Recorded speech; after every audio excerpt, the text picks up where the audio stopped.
શ્રાવણ મહિનાની શરૂઆતમાં સુરતના ડિંડોલી વિસ્તારમાં ધાર્મિક કાર્યક્રમ દરમિયાન થયેલા એક કથિત અશ્લીલ નૃત્યને લઈ વિવાદ સર્જાયો હતો.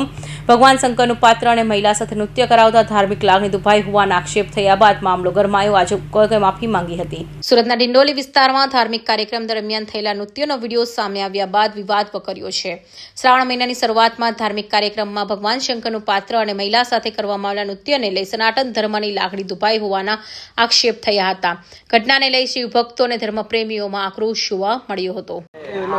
बोलो बोलो हम लोगों ने जो ये नृत्य किया, सनातन धर्म को ठेस पहुंचाया, इसके लिए हम सबसे माफी मांगते हैं.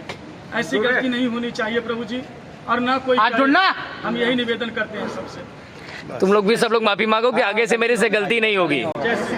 ठीक है ना. अभी इस तरह के स्वरूप बना के आप लोग ऐसा मत कभी ऐसा मजाक देखो हिंदू धर्म का हम लोग भी जब हिंदू धर्म को ऐसे मजाक बनाएंगे, बाकी तो जो मुल्ले हो तो मजाक कर उड़ाते ही रहेंगे ना. ऐसा है हम आपस में ही लड़ेंगे क्या? अब आपकी जगह कोई मियाँ होता तब तो उसको मार के हनुमान क्या बना दे तो हमारा है. और आप लोग तो यार एकदम ठहरे पंडित हो यार, आप लोगों को शर्म आनी चाहिए.